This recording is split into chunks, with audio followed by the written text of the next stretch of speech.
to change not only my carriage, but my station. However, I was in time for the last train to Berkshire, and I reached the little dim-lit station after 11 o'clock. I was the only passenger who got out there, and there was no one upon the platform save a single sleepy porter with a lantern. As I passed out through the wicket gate, however, I found my acquaintance of the morning waiting in the shadow upon the other side.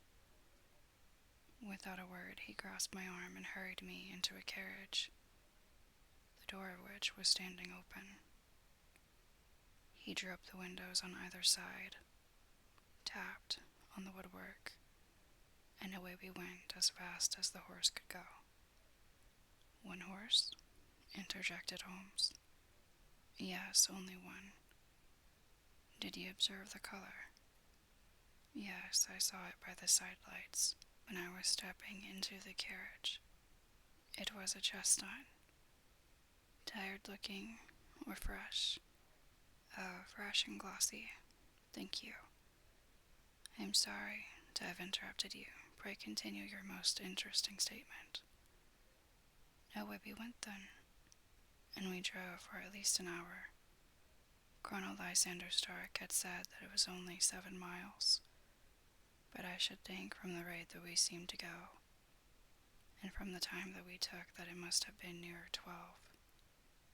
He sat at my side in silence all the time, and I was aware more than once when I glanced in his direction that he was looking at me with great intensity. The country roads seemed to be not very good in that part of the world, for we lurched and jolted terribly. I tried to look out of the windows to see something of where we were, but they were made of frosted glass, and I could make out nothing save the occasional bright blur of a passing light. Now and then I hazarded some remark to break the monotony of the journey, but the colonel answered only in monosyllables, and the conversation soon flagged. At last, however, the bumping of the road was exchanged for the crisp smoothness of a gravel drive, and the carriage came to a stand. Colonel Lysander Stark sprang out, and as I followed after him, pulled me swiftly into a porch which gaped in front of us. We stepped, as it were, right out of the carriage and into the hall, so that I failed to catch the most fleeting glance of the front of the house. The instant that I had crossed the threshold, the door slammed heavily behind us, and I heard faintly the rattle of the wheels as the carriage drove away. It was pitch dark inside the house, and the colonel fumbled about looking for matches and muttering under his breath. Suddenly a door opened at the other end of the passage, and a long golden bar of light shot out in our direction. It grew broader, and a woman appeared with a lamp in her hand, which she held above her head, pushing her face forward and peering at us. I could see that she was pretty, and from the gloss with which the light shone upon her dark dress, I knew that it was a rich material.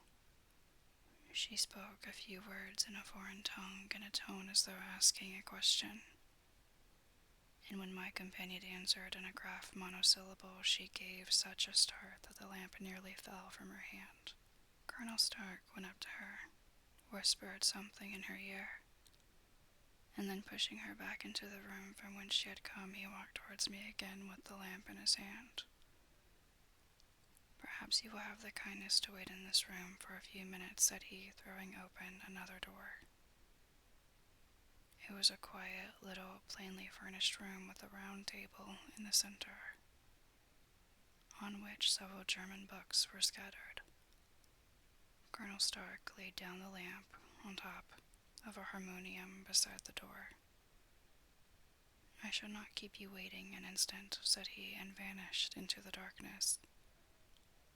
I glanced at the books upon the table, and, in spite of my ignorance of German, I could see that 2 of them were treatises on science. the others being volumes of poetry. Then I walked across to the window, hoping that I might catch some glimpse of the countryside. But an oak shutter, heavily barred, was folded across it. It was a wonderfully silent house. There was an old clock ticking loudly somewhere in the passage, but otherwise everything was deadly still. A vague feeling of uneasiness began to steal over me. Who were these German people, and what were they doing living in this strange, out-of-the-way place? And where was the place? I was 10 miles or so from Berkshire. That was all I knew, but rather north, south, east, or west I had no idea. For that matter, Reading or possibly other large towns were within that radius, so the place might not be so secluded after all. Yet it was quite certain from the absolute stillness that we were in the country. I paced up and down the room, humming a tune under my breath to keep up my spirits, and feeling that I was thoroughly earning my 50-guinea fee. Suddenly, without any preliminary sound in the midst of the utter stillness, the door of my room swung slowly open.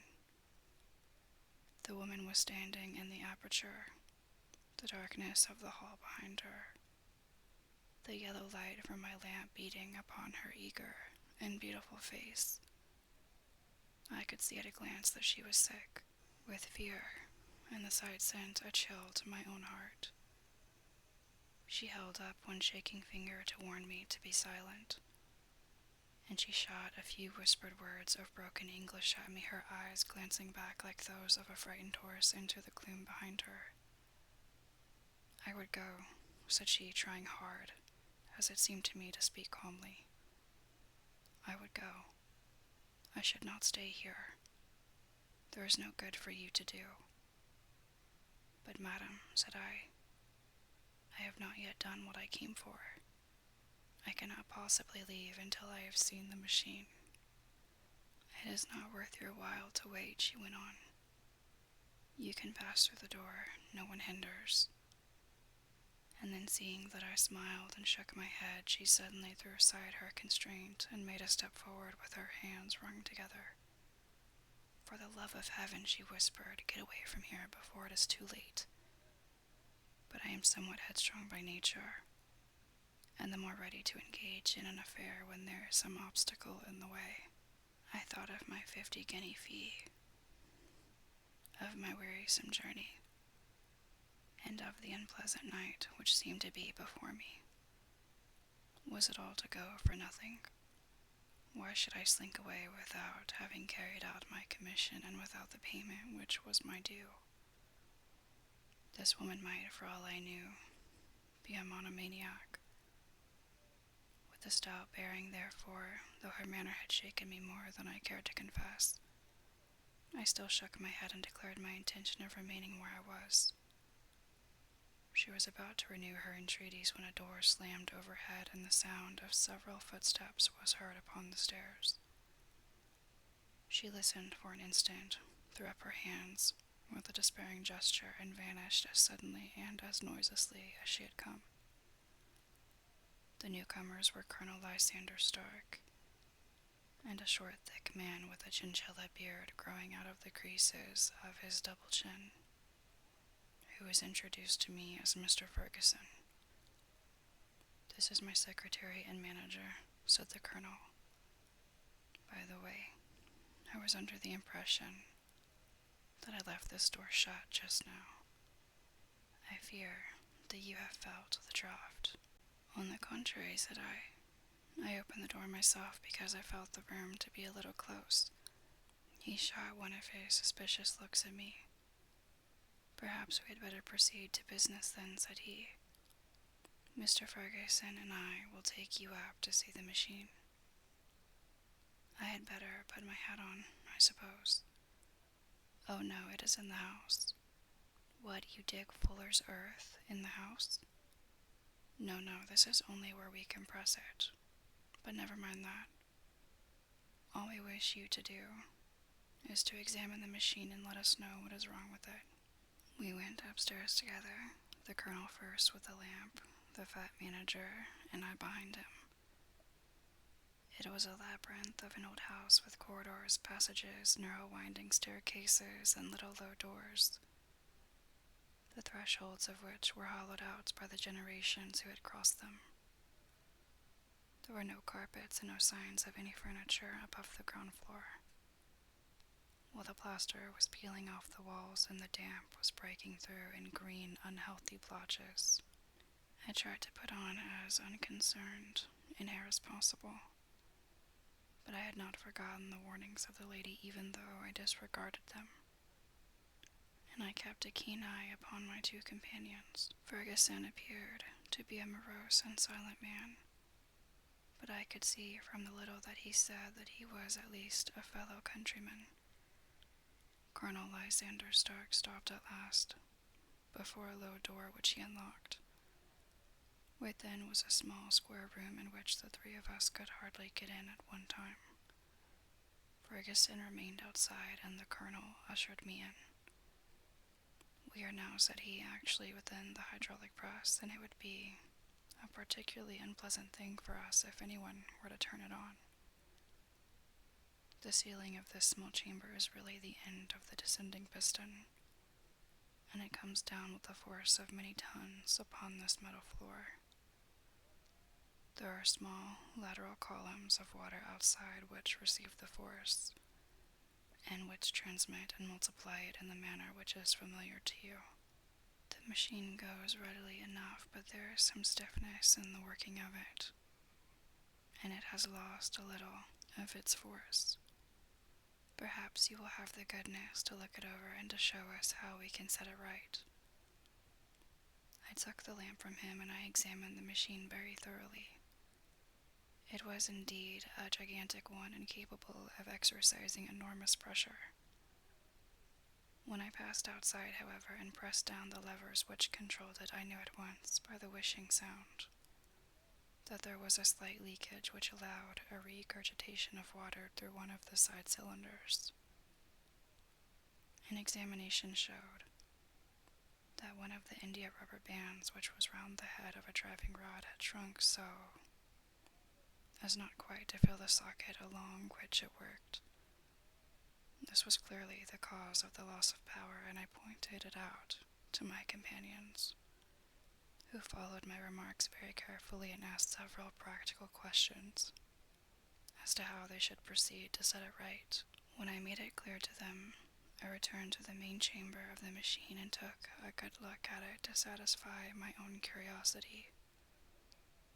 It was obvious at a glance that the story of the Fuller's Earth was the merest fabrication, for it would be absurd to suppose that so powerful an engine could be designed for so inadequate a purpose.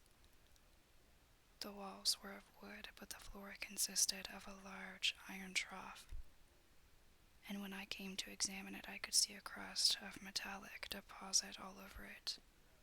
I had stooped and was scraping at this to see exactly what it was when I heard a muttered exclamation in German, and saw the cadaverous face of the colonel looking down at me.